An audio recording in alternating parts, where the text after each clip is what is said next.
Hey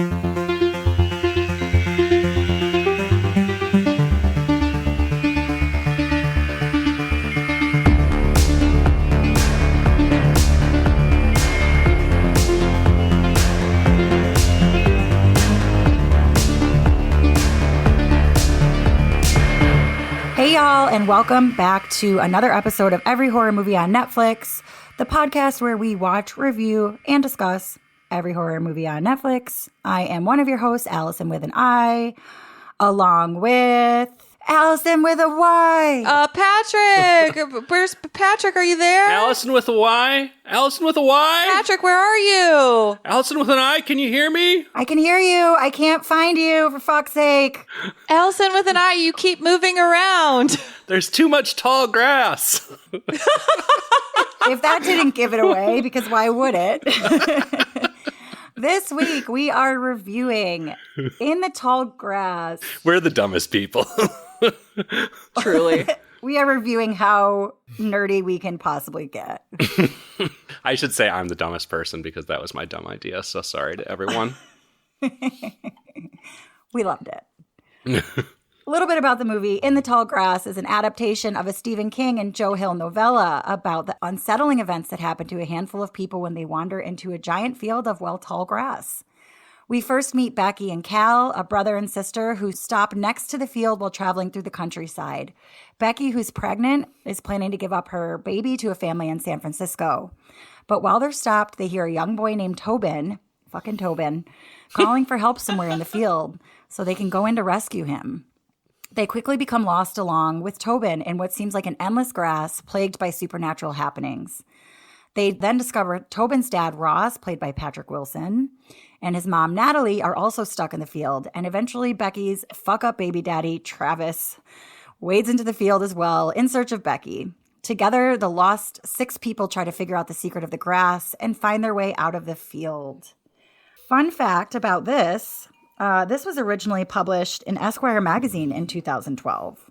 Oh. As the novella that it was.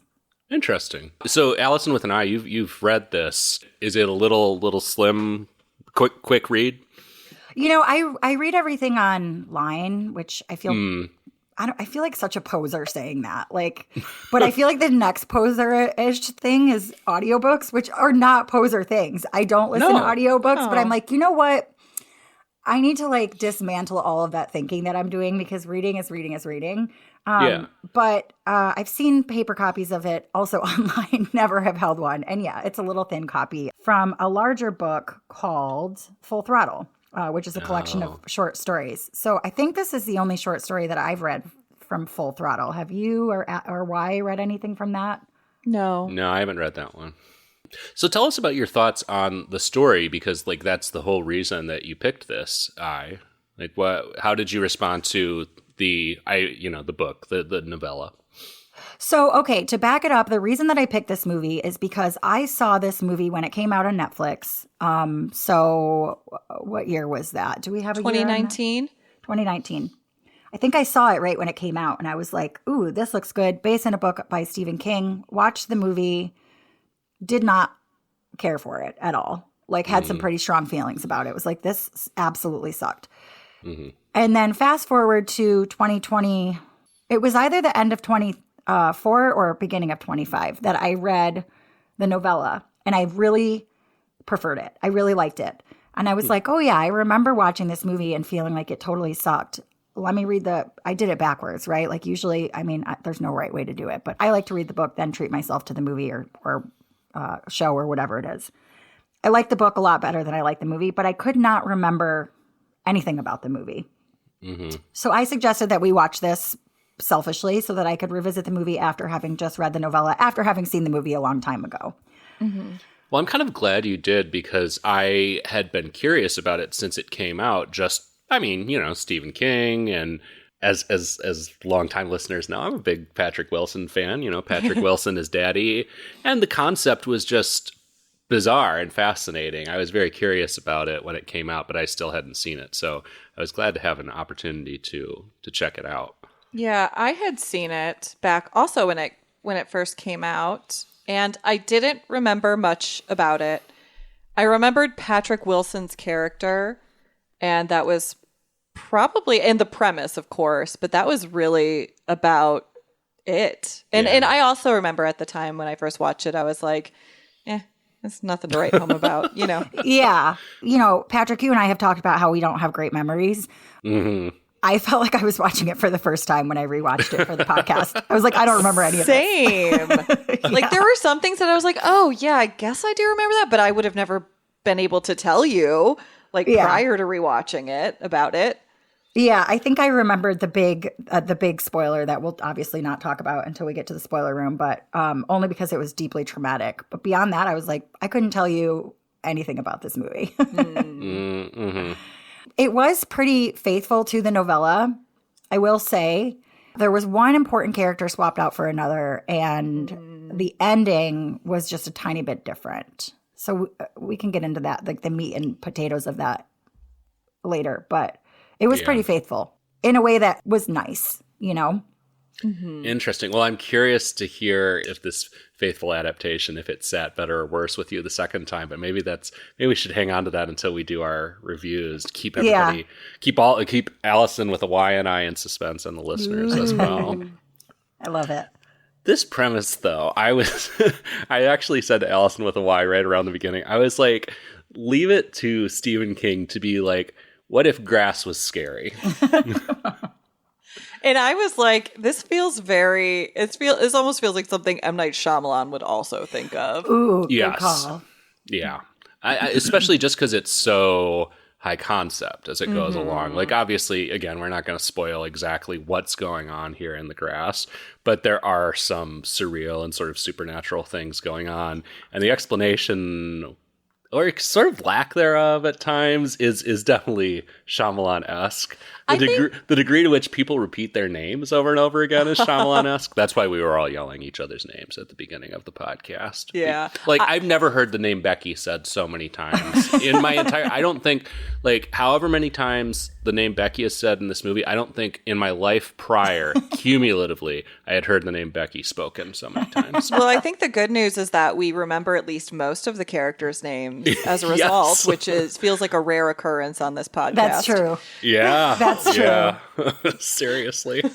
They are reinforced over and over again. Leave it to Stephen King to make grass scary, but I will say that the idea of being lost in a forest, in a field, is one of my great fucking fears, because that scares me too. It's terrifying. I have a terrible sense of direction. I don't trust myself to, like, I have heard how to make a sundial and a fucking compass enough times that I should know. I have not retained any of that information. I would be fucked. It's terrifying premise to me. I don't know if we've already talked about this, but when I see stuff like this, I think about that real case of that woman who stepped off the trail. She was like on, I think, the Appalachian Trail. And she stepped off the trail to go pee. She got disoriented and she never found her way back to the trail and died in the forest. And she wasn't, all things considered, when they finally found her, she wasn't that far from the trail. I remember that story. Scares the shit out of me. 100%. That happening. I think we need to create a recurring segment, because this has happened multiple episodes now, where, like, Allison with a Y connects the movie to a real life, like, true crime or murder story. I feel like I've done that a couple times too. You have. You absolutely have. Yeah. The Allisons, then. We're true crime peeps, for sure. Yeah, we are. But yeah, no, I relate to that fear. I mean, like, honestly, that terror of getting lost in, you know, a natural environment where there's no man-made markers to go by. Certainly, you know, I've had moments where I mean, honestly, basically what you just talked about. I've had moments where I'm on, like, a long hike and I step off, you know, just a little bit off the side of the trail to relieve myself so that I'm not doing it on the trail. And then I'm like, shit, what if I don't make it back? It's just trees everywhere, and there's just, like, a dirt path that could be obscured by many of my surroundings. It's scary. Yeah. This is why I don't hike. This is why I stay inside, guys. Well, and, like, so I work as a nanny, and I like to take the kids that I've cared for, like, you know, on nature trails and stuff like that. And I will say every time, I'm like, make sure you always stay on the trail. Never go off the trail. Always stay on the trail. It's so important so that you know where you are. When you go off the trail, you can get lost. Like, I mean, these are like, 3 and 4-year-olds, but I like, and maybe I'm giving them a phobia, but I think it's a safe phobia to have. Yeah. You're preparing them. I think that's super on point. Like, I wasn't from a big hiking family, but nobody told me shit like that when I was growing up. Right. We're like, same. We're doing so much better by these kids. Yes, exactly. The unique wrinkle with this movie is that it's grass. Have y'all ever seen grass this tall in real life? I haven't. No. Okay. Yeah. I've seen like fields, right? Like cornfields. Yeah. I've never seen it where it goes like a good 2, 3, 4 feet over a human's head, though, Yeah, never grass, just like corn stalks, which are scary too. Yeah. Wait, fun fact, cornfield related, not grass related. But when I was like 7.5 months pregnant with my daughter, who's now 16.5. And we took her dad and myself and his then 2-year-old daughter to a corn maze, fun fall festive activity. My daughter was born in October, so it had to be like early September. And we got fucking lost in the cornfield, in the corn maze. And it was one of those fall days that was like 80 degrees. Oh, no. And I didn't have any water with me and didn't think we were going to be stuck in there for like 2 hours. So I am overheating. I am dying of thirst. And we are fully stuck in a corn maze. And he had to my daughter's dad had to like beat down the corn to get us out. But it was like a very fucking panic moment where I was like, I'm going to give birth in this fucking cornfield. Oh, no. So I do have to say, I empathized with Becky a little bit. Just like, I know what that feels like. You've lived it. I lived it. That's a little too close to home. Totally. I was impressed by just kind of the visual of the grass. As we mentioned at the end of last episode, this movie is directed by Vincenzo Natali. He directed several episodes of the TV series Hannibal, which we're big stands of on this show, or at least Allison with a Y and I are. He directed the movie Splice, which is solid. We've reviewed that on the show before too. And I want to say a couple other noteworthy things, but very interesting director. His movies are always very visually striking. And I want to say that he does just about the most and the best that you could do with this field of grass. You see it from so many different angles, and there are moments where it pulses and moves in interesting ways.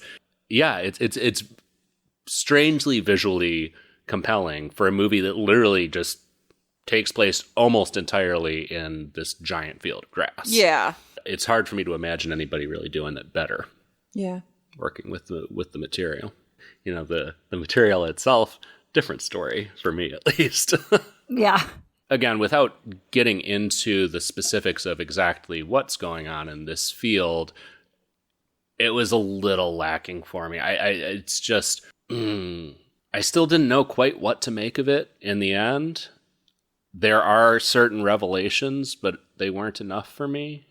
And I don't know. I felt kind of checked out and overwhelmed to a certain degree. It was both too much and not enough. There was a lot going on, and then the actual explanation for what was going on, or even like a theme that would work as a reason for this to be happening, was not there for me. And that's about the most I can say about it before we explain in a little bit what the hell is actually going on. I can understand that, because there were definitely some major things that were presented, particularly later on in the movie, that I was like, I want to know more about this. And there's just some things that we never find more out about them. Mm-hmm. Yeah. And I'm like, I thought it was very interesting, and I understand like it comes from a novella. So it's not like the novella is going to take time to go super in depth into the lore or whatever, but I wanted to know the lore, because I'm like, this is interesting. Yeah. This could be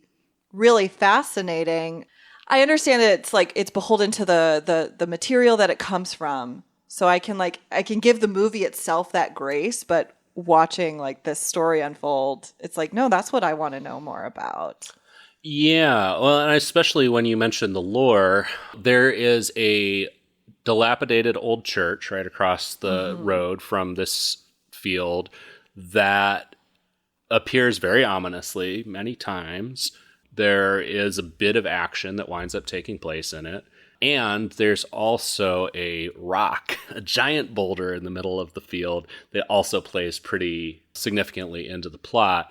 The rock is covered in all these etchings. I think it is supposed to be implying like some kind of indigenous, like tribal engravings for some reason. Yeah. There's a lot of stuff in here that kind of nods in the direction of maybe themes about faith or religion or something. Mm-hmm. And it doesn't really come together. And that was very frustrating for me. Yeah, same. It's just there. It's never really explained. No theme or idea is really articulated around it. This church and also this rock are just kind of set dressing practically. Mm-hmm. Yeah, I think the first time I watched the movie in 2019, I wasn't a Redditor. I didn't do like, let me run to Reddit and read think pieces on this. So I just took the material on its face. And I think that's part of sort of like what you said, what frustrated me was like, I have so many questions that are just not answered. There's a lot here, but there's also nothing here. Like there's a lot of nothing burgers here. Mm-hmm. So then after I read the book, let's say in 2025, ran to Reddit, learned a lot more about it, and then felt a little more equipped going into the movie. But man, the stuff that the Redditors have figured out, it's like so much mental gymnastics that it's like brilliant because we have brilliant people on Reddit that are critiquing and hypothesizing and all of those good things. But it's like, that's the author's job. Right. I was thinking, I'm like, I feel like if I spent enough brain power analyzing it, I could come up with a conclusion on my own because I can see the threads. I can see the threads there of a thesis about what this is all trying to say. Yeah. But I agree. It's up to the author to make it a little more clear. Yeah. And it just isn't. Like the Redditors wrote a great story. Yeah, right. Yeah. But that wasn't, that was the Redditors, you know? Right. Yep. So am I hearing correctly then that there's not really, this isn't much more fleshed out in the book either? No. Okay. All right. Interesting. Correct. Interesting. And maybe, I don't know, like I would love to hear from Stephen King and Joe Hill. Like, was their intention to choose your own adventure? Was it to was it interpretive? Was it, and I can't, honestly, I think the answer is just going to be no. I think it was just kind of a flop. And I think I can swallow that because as a Stephen King lover for my entire life, some of the endings of his books suck. Some of the stories suck. Yeah. Joe Hill is Stephen King's son. For those of you that don't know, he's not a perfect writer. So like, it's totally fair to say maybe this just sucked. The book, the source material. Yeah, I mean, when you write at the rate that Stephen King does, 100%. They can't all be hits. Yeah. Yeah, exactly. That's true. Another kind of like a thing that was that kind of drove me a little crazy about this was all these other cars outside of the church. And I am like, what happened to all of these people? I mean, I think it's slightly, I guess it maybe does draw a bit of a conclusion about that. But once again, it's so wrapped up in the lore that's unclear that, I'm kind of like, I want to know more. You're writing the story for them. Right. Yeah. Exactly. Yeah. Exactly. Yeah. Yeah. Like I'm having to draw my own conclusions, which I don't hate. I do like stories that kind of can be a little open-ended, but I feel like something like this that sets up this like potential for really rich lore, sets up these things. I don't want to have to draw the conclusions. Right. Like I want to hear the creativity behind, like, why did you think of this? Like, what did you think this was? What was the point of creating this sort of, potentially kind of like rich, kind of like historic landscape, I guess, when you're really thinking about lore, what was the thought process behind it? I wanted more. Yeah. I agree. Yeah, I love ambiguity. I'm all about ambiguity. Some of my favorite movies have very ambiguous endings. I've written stories that have very ambiguous endings, but you do that with intention, and it just doesn't feel like there's a lot of intention behind the ambiguity with this one. Yeah, exactly. I agree. That, I mean, I bitched a lot. So let me. What do they do? What do they say? Like roses and thorns. Roses and thorns. So here's a rose. Is Daddy Patrick Wilson is fucking great in this. I love my favorite version of Patrick Wilson is when he's just being full on crazy evil, and this is a great entry in that subgenre of his work. We all know that I'm a big fan of Insidious Chapter 2, in which he goes absolutely batshit. It's not quite that level of batshit, but he's pretty batshit in this. Oh, yeah. He seems like a good guy, ? When he first shows up. Maybe little creepy, but it does not take long for it to turn out that he is batshit. Yeah. What did I say about Patrick Wilson last time? Oh, didn't you say like the best mediocre actor? Yeah, he's our generation. He's like this generation's greatest mediocre actor. Yeah. And this is our second movie we've reviewed with Patrick Wilson. The first being Bone Tomahawk. Oh yeah. shit! Yeah. Oh, I mean, we're running out of shit, you guys. I'm just might kidding. as well be the Amon mascot. Oh, Yeah. God Patrick bless. Wilson Award. That's what we're giving out this year. Yeah, when I say like greatest mediocre actor, I do enjoy Patrick Wilson. Don't get me wrong. Love him. I hope that Patrick Wilson has like a great late career, like best actor, at least nominated role in him.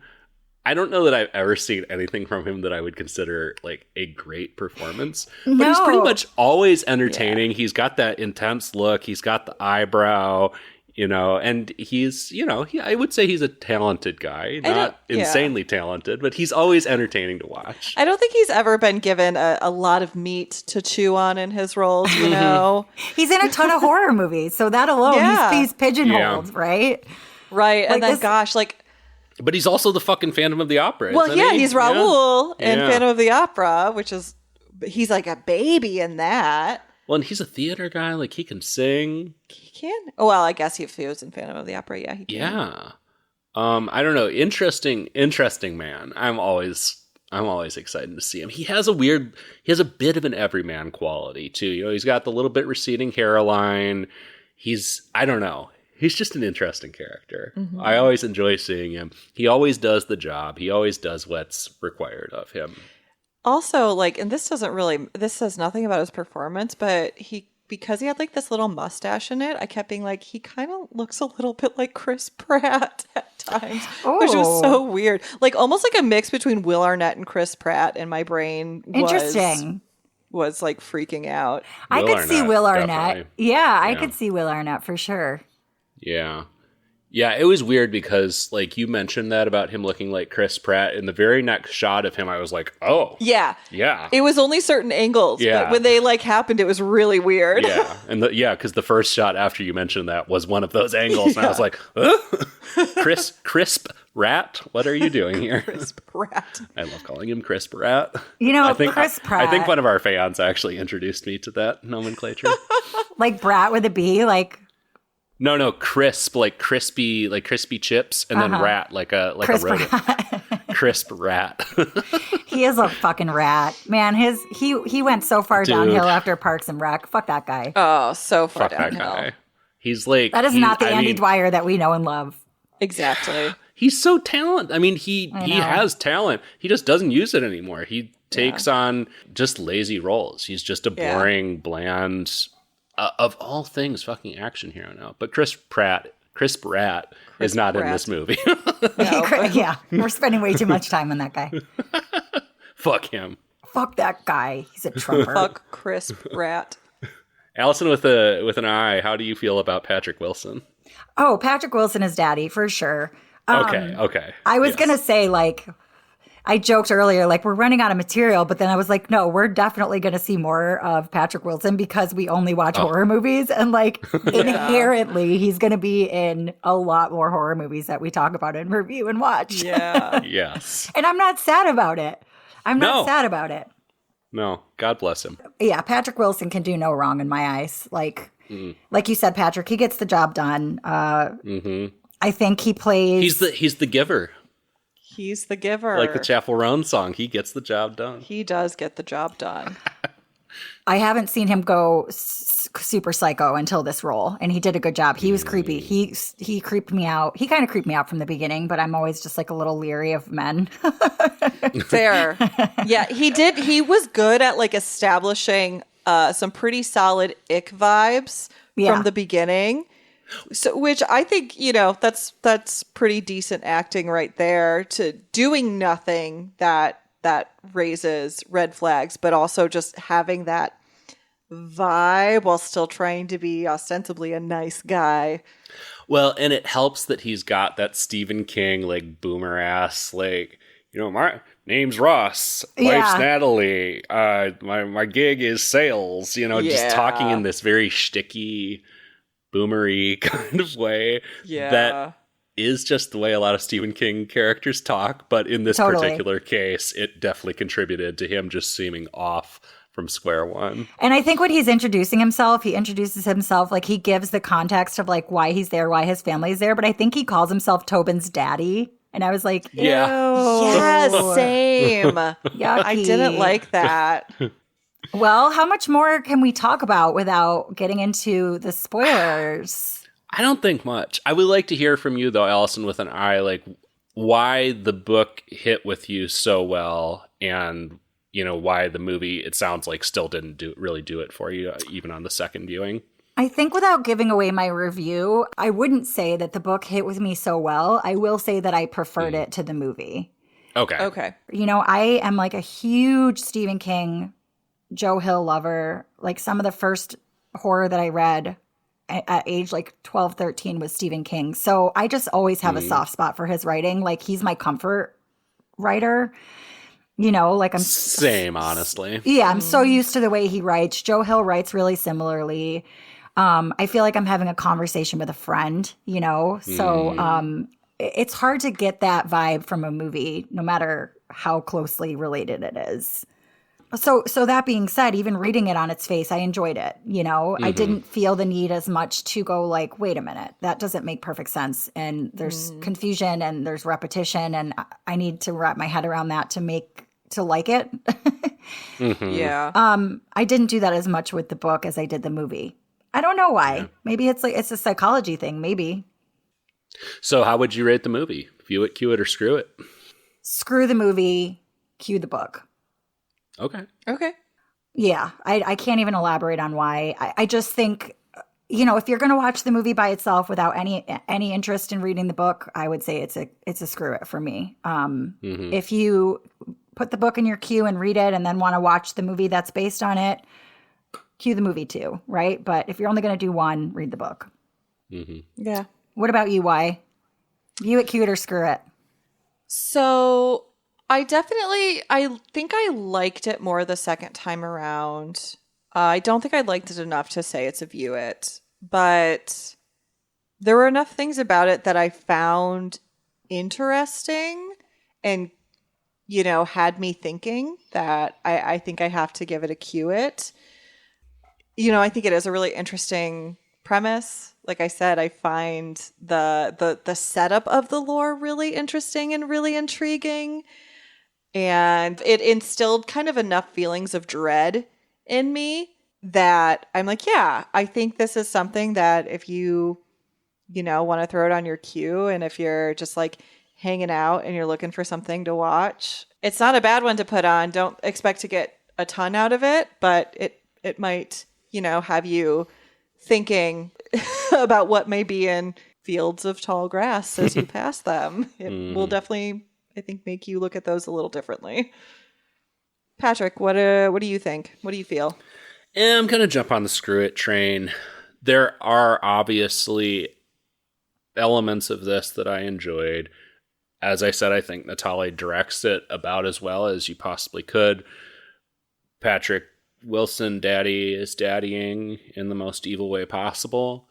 But it's just messy. And those two things that I did enjoy aren't really enough for me to recommend it to anyone other than somebody who's into, I guess, like Vincenzo Natali and watching your way through his filmography or whatever. But you're already going to watch it anyways if that's what you're doing. It was just It was messy and not satisfying to me in the end. I agree. So we're going to satisfy you, the listener, with the spoilers. Well, not like that. We're just going to tell you what the hell is going on in the tall grass in the spoiler room. We're going to try. Spoiler church. Just a minute. Try. Yeah, we're going to try and explain that. In the spoiler but in the church, yeah. The spoiler church. The spoiler church, yeah. I was going to say spoiler field, but we might as well go to the church because nobody else fucking really does. Yeah, seriously. But before we go and pay our respects to the spoiler god, I will encourage you, as always, to visit our website, everyhorrormovieonnetflix.com. We have every episode that we've ever done there, which is now approaching 200. We are about to get to our 200th episode. We would also love for you to connect with us on social media, and our social media maven, Allison with a Y, will tell you all about that. Yeah, you can find us on Facebook, Instagram, Blue Sky, YouTube at AmonCast, EHMON Cast, CAST. You can also find us on our TikTok, which is Amon Podcast, EHMON Podcast. We also have a Discord that you can join in on the conversations. The link to that is in the show notes. And the other thing we always love to tell you to do is go leave us a review on your podcast provider of choice. It helps people find the show, and it helps us know if we're doing our goddamn jobs. Only good reviews. Only good reviews. Yeah. I like how I just said we need to know if we're doing our goddamn jobs, and then we're like, only good reviews, though. Yeah. We don't actually want to know. Yeah, we don't. If we're doing terribly, we actually don't want to know about it. And piss off. Let us live in ignorance. So we'll see you in the spoiler church, y'all, for all the spoilers on In the Tall Grass. We'll be back.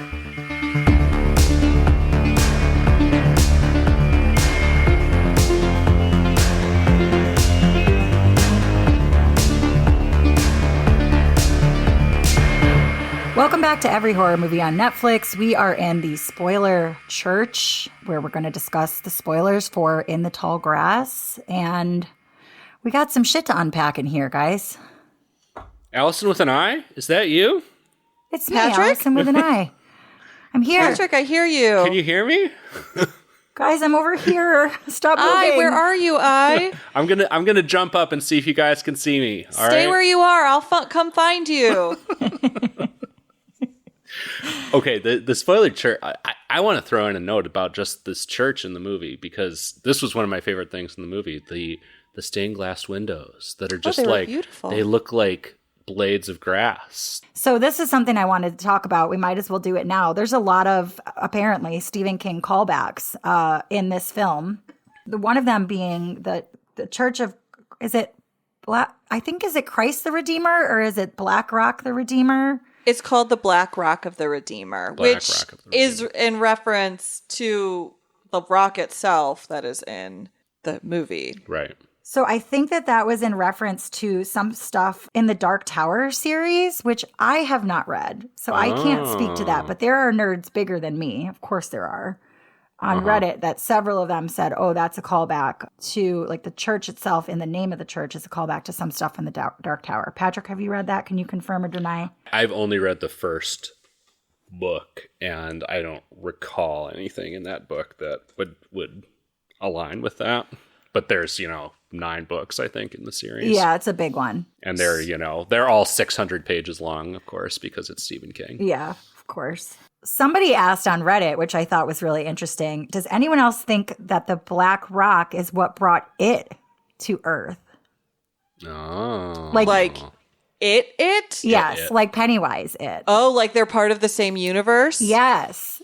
Oh, I mean, I wouldn't be surprised. So I love that Pennywise is idea.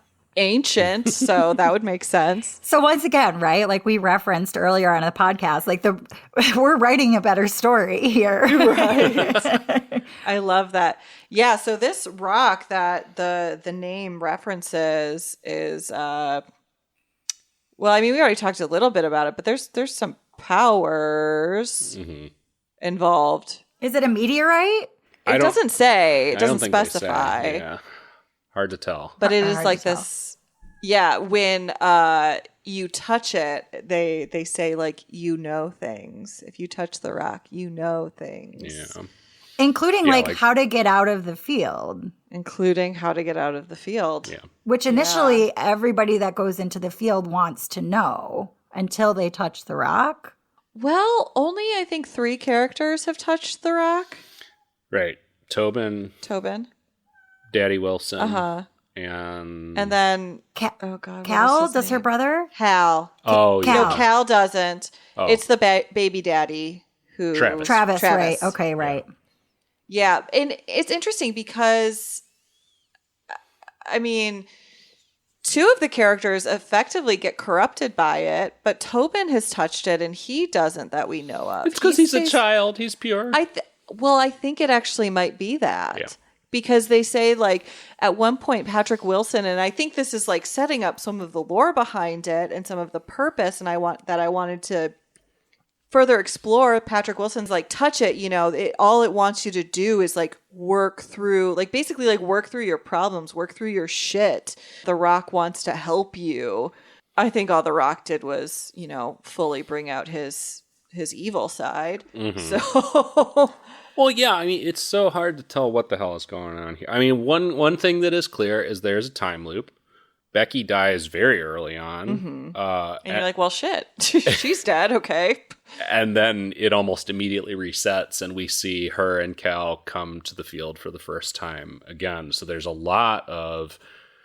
And this is what I was trying to get at before when I was saying how frustrating this was to me, because so many people die, and it just held zero weight for me because they came right back. I want to say some of them even die multiple times. Yeah. Yeah. Well, I think at one point we see like 5 of Cal's corpses all laying in a row. Yeah. Yeah. And it's never got- explained. It's not explained or laid out. Like, I'm stupid, lay it out for me. Right. Yeah.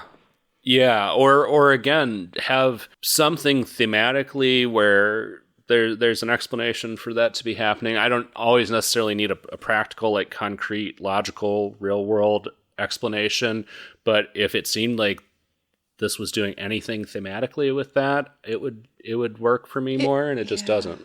I mean, and like I guess, you know, if you think of the name of the church, the Black Rock of the Redeemer, right? That is kind of like the purpose of the time loop is to redeem your actions from the previous time loops, to learn from the past, to redeem yourself and give yourself another chance. But I don't know. It's like, and I think by the end, like, you know, Becky is really the only one who seems to have gotten anything out of it. Yeah. Yeah. Cal is still like kind of a piece of shit a little bit, and Tobin's just traumatized. Yeah. Yeah, poor Tobin. Poor fucking Tobin. Poor Tobin. I actually quite liked Tobin. I mean, he was a very creepy kid when he first showed up, but I ended up like genuinely caring about that character. Same. It was a decent child performance. Same, but it was not totally explained why he was creepy at first and then he wasn't. Like, we have to Yeah. really piece that together, because at first That his was presence weird. is really ominous, and he seems to have really dark ulterior motives for these, you know, vulnerable characters, one of whom is a pregnant woman who, like, you know, I'm sure we all empathized with her. And then suddenly he's really helpful and sweet and like playing on the same team and turning And against stays that way. It's weird. Yeah. So it's implied that, weird. like, there were 2 Tobins, but at what point did it change? And it was implied that when he touched the rock, he became creepy and ominous. But then what happened to undo that? Right. I didn't love that, because how are we supposed to feel about these characters and why? The Yes. inconsistencies. Yeah. And like, yeah, the things that, you know, the redeeming qualities for some of these characters weren't necessarily fleshed out super well. You know, Travis is supposed to be a piece of shit. He was an angel, no good though. baby daddy. But he was arguably, like, I thought, the most redeemable character I thought so throughout too. the story. Yeah. Yeah. I think when we said that that Becky was the only person that got something out of this after having come out of the field. Like, I think Travis went into the field with like wanting to redeem himself. Like, he didn't need to have that experience. He went there with good intentions to like make it right and find them. And I don't know. Right. Because theoretically he had abandoned her and the kid and was seeking to find her and to help. And I guess make some amends for having done that before the baby was born. Because it turns out they had been missing for 2 months. Travis said that they had left 2 months prior to make their journey to San Francisco. And in Cal and Becky's mind, they had only been gone for 2 days. So, like, that's one of the first times that we get this nod toward, okay, there's a time loop here. Something's happening. Would you guys agree with that? That was the kind of first time? I would say it was after you see Becky's corpse and then Becky and Cal show up again. But that definitely, what you just said, certainly adds more context to, okay, exactly how warped is their sense of time while they're in the grass. And also, like, how many loops did they have between that point and when Travis finally showed up, you know? Yeah. Yeah. Because there's clearly so many loops that we haven't seen based on all of the bodies. Yeah. Right. So I think it's implied that Ross, Daddy Patrick Wilson, I think it's Tobin's daddy. Tobin's daddy. Yuck. I think it's implied that he has tried to bring people to the Rock, namely his wife and son, several times, ended up dying. And then gone, well, fuck, I can just start over and try again, right? Like, that was the reason for all of the corpses being there, because he had tried and failed and started over again. Yeah. I think that's implied. It didn't read super clear. No.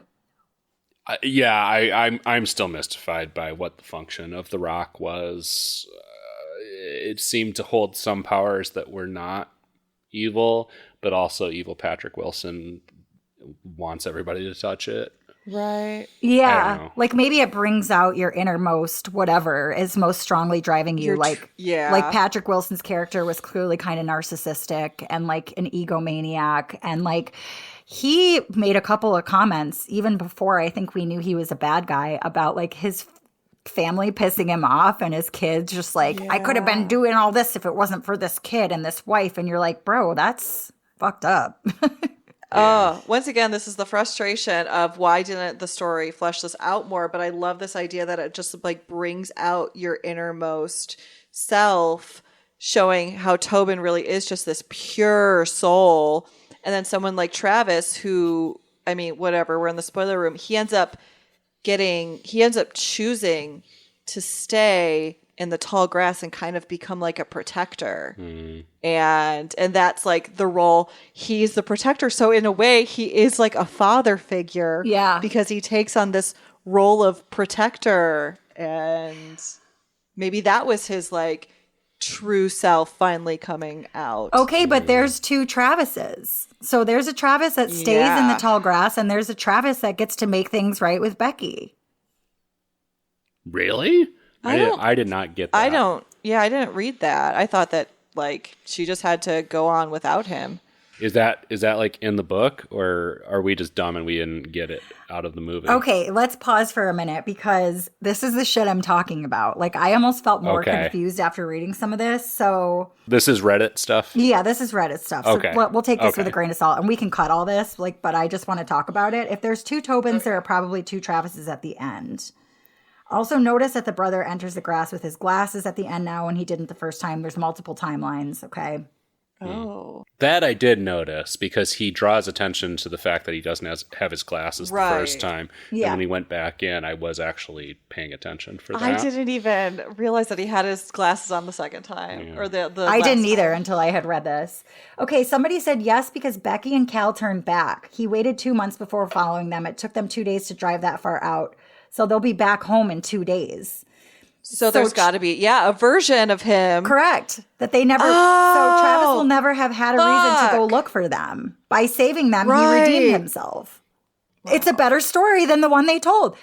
Okay, so if there's 2 Travises, one that stays in the tall grass and one that never had to leave in the first place, because Becky and Cal turned back. So if Travis waited 2 months before following them and it only took them 2 days to drive that far, they would be back home in 2 days. So I think that there is a timeline where Travis never has to go and save them, thereby redeeming himself, right? We're talking about redemption. And he gets to reconnect with Becky and make things right with her. What do you guys think about that? And by this theory, there is some version of Travis that is like stuck in the grass forever, question mark? And according to this theory. Yeah. Huh. Because by the time they would have gotten out, they wouldn't have survived for 2 months in the tall grass. Right. So they would have gotten out before he would have left to try and come find them. So presumably, he's somewhere back home. Huh.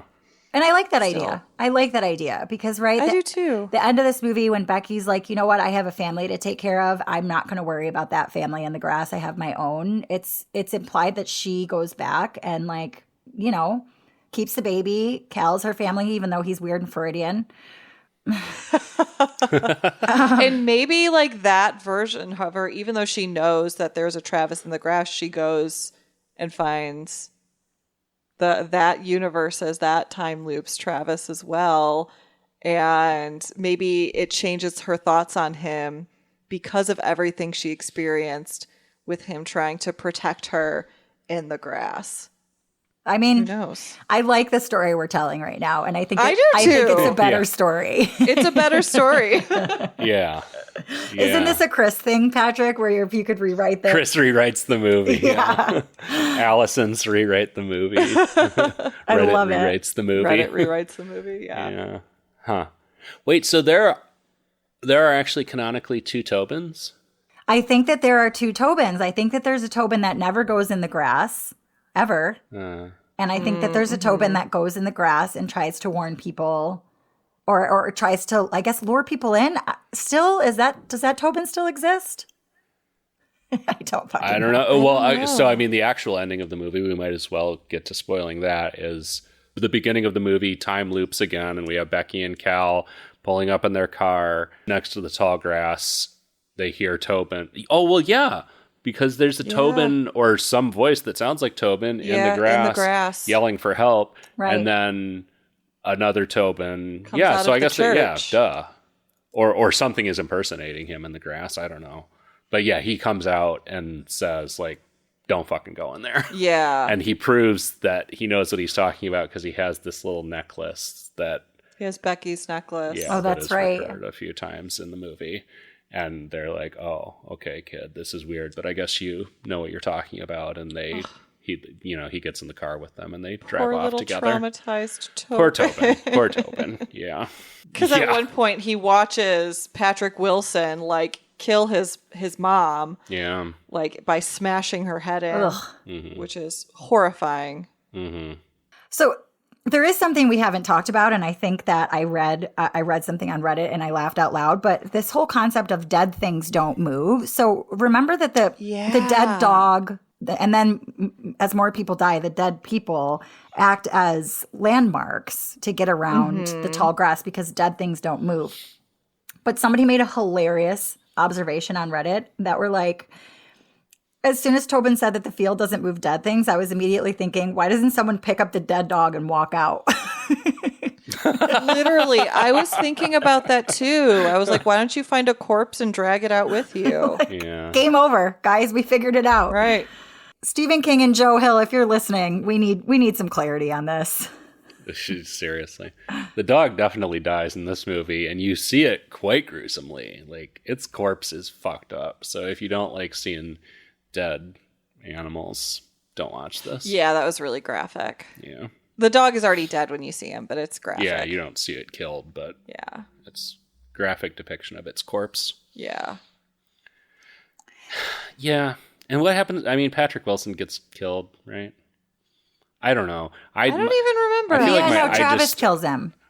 I just got sort of yeah. irritated, and I kind of started checking out at a certain point in this. It was too clunky, way too clunky, and not spelled out. Yeah, the ending, particularly, I think like the back third of it there was just, or maybe like back 40 minutes, whatever, it really kind of lost me. I thought there was an interesting enough setup, but they tried to do too much, I think, within that last kind of section. Yeah. And they fit a lot in there, and I don't think it was super, super clear. No. A lot of people compared this to Children of the Corn, which I have not seen that movie in so long. So I can't say. Yeah, I don't know if I've ever seen that or read the book. I haven't read the book either. So That's a blind spot for me. yeah, same. So one thing I will say that's slightly different in the book is at the end, some hippies stop in the church's parking lot to have a cookout, and they hear Tobin screaming for help, and one by one they walk into the tall grass. So the cycle continues. So yeah, Tobin is still there. There is still some version of Tobin there that sucks. I hate that. Is there any more clarity in the book, or honestly, even any Redditor theories that you read that kind of flesh out what's going on with the church?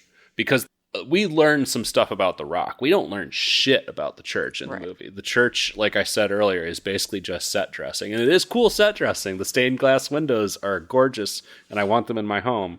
But I don't know. It just is so odd. It feels built up like it's going to be significant, and then it just isn't. Right. I think it's, to me, I mean, yeah, I don't know what other people's theories are, but I wonder if like the entire congregation had sacrificed themselves, to the tall grass. That's a great story. That is not dressed up in the movie or in the book. No. No one. Nope. The church is also a set piece. It's so strange because it has so much potential. Right. And like then there's the grass people that we see at one point. Oh yeah. With like the that was knotted, cool. Those were, I love the creature design. Well, yeah, and that's where I go back to like Natali and his visual sense. Awesome. That's where I saw big him. Hannibal energy. Yeah. Yes. Yeah. And then there's like this where it's the big scene with Patrick Wilson gathering everybody by the rock, and then Becky starts to give birth, and the grass people come out, and the ground opens up, and there's all these writhing, wriggling, mud like people, dirt covered bodies. Yeah. And then you see the baby in utero, and there's all these like grass blades like going up and surrounding the baby, and I'm just like, what was that all for? Yeah. Like, is the baby being sacrificed to the rock? Right. Or is the baby becoming part of, is the grass infecting the baby? Like, it was so interesting in the moment, and I was like, oh, this will be cool. And then it's just like, bye. It's a compelling, no more. it's a compelling visual that introduces compelling ideas, and then it's just not explained again in a way that's not satisfying or thought provoking. It's just not there. So there's a theory, if I may. Yes, please. Oh yeah, this all started because I asked if you knew anything else about the church. No, unfortunately, but there is a theory about the birth. So to quote this Redditor, I think the whole thing with the pregnancy and the birth hallucination is Becky remembering multiple timelines, but also hallucinating at the same time. The grass entering her and filling her body is a metaphor for the idea that it requires a human connection at all times. So in a way, the engravings and such are a red herring. I don't know that I agree or disagree with that, but I do like the idea, and I kind of sign on with the idea that the rock needs someone connected to it at all times, because we saw that kind of play out, right? Like, like the motivation of the rock seems to be get someone to come touch you and then consume them, right? And then they become part of this like crazy timeline, but like sorry, I'm just laughing because I love the ludicrous concept that we're discussing the motivations of our rock. There. We're writing a better story. I don't know how many times I can say this. Yeah. But the birth scene was weird, and I guess we should probably talk about, the fate of all of that, because it was the most gruesome part of the whole book and then the movie. So Becky delivers the baby, but she's not in a good place physically. She's exhausted. She's dehydrated. She has this, is she hallucinating delivering the baby? We don't know. But a couple frames later, Cal is back with her and has found her finally and is feeding her. And she's eating. She's ravenously hungry. Oh, God, I forgot about this part. And it turns out he's feeding her baby. That was a fever dream. Fucked up. I remembered that one scene from, I think, the first time watching this movie in 2019. Obviously, I remembered it in the book. The book was slightly different. It was an uncle, not a brother. So there was that. Ooh. But everything, That worse. makes it creepier. Yeah. Nothing worse than an uncle. Ew. Yeah, the creepy uncle trope. Ugh. But yeah, I mean, we don't know if the baby was stillborn, if the baby was murdered, if it was given to the rock as sacrifice, but she's fucking eating it. That's so gross. So there's that. Yeah, and then it all gets like undone again another moment later. Yeah, because then another loop starts. Yeah. Stupid. Sorry to all the listeners. We've been all over the place with the timeline of But this. the timeline is all over the place. But also the timeline is all over the place. Yeah. Yeah. Like I said earlier, I was just overwhelmed at a certain point. Yeah. And just gave up trying to make sense of it. And I'm glad to hear that apparently both of you and the Reddit community were similarly bewildered.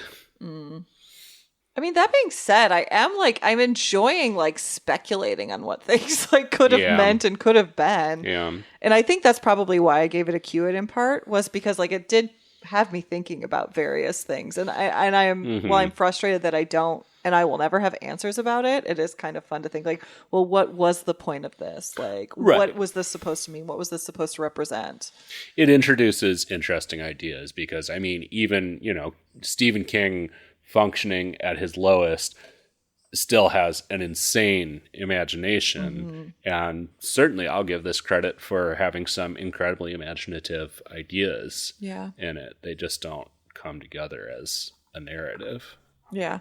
Yeah, it felt like one of those things that, again, Stephen King lovers understand that, like, sometimes you just get a shitty ending. Sometimes you just get a flop. And this man puts out, 10 books a year? So one or two of them, 33% of them are potentially not going to be great. And I don't know why Netflix picked this up to make a movie out of. I wouldn't have. Yeah. Interesting choice out of all the available material. Yeah. All right, well, now that we've found our way out of the tall grass, what are we going to be discussing next time? It's horror catch-up time. It's horror catch-up time next week. It's our monthly time to check in and talk about all the horror that we've been watching and listening to and reading and experiencing in the real world for the past month. Where do we begin? That's too much if we're talking about the real world. Yeah, we're going to need a few episodes. Yeah, let's leave out the real world. We're going to need some therapy for that one. Yeah, next time we'll bring in a licensed therapist to talk about all of the things going on in the world. Oh, that sounds great, honestly. That make fictional horror feel like a walk in the park. Yeah. Well, until then, we will again encourage you to check out every horror movie on Netflix.com. Follow us on social media at AmonCast, EHMON Cast on Facebook, Instagram, Blue Sky, and TikTok at Amon Podcast, EHMON Podcast. And also join our Discord community. There's a link to that in the show notes. And again, leave us a review. But as we've established, we're fragile people. So you can only build us up. Don't be honest with us. Only say nice things. Yep. We can't take it. Exactly. Thanks for joining us for every horror movie on Netflix. I am Allison with an I. I'm Allison with a Y. And I'm Patrick. See you next time.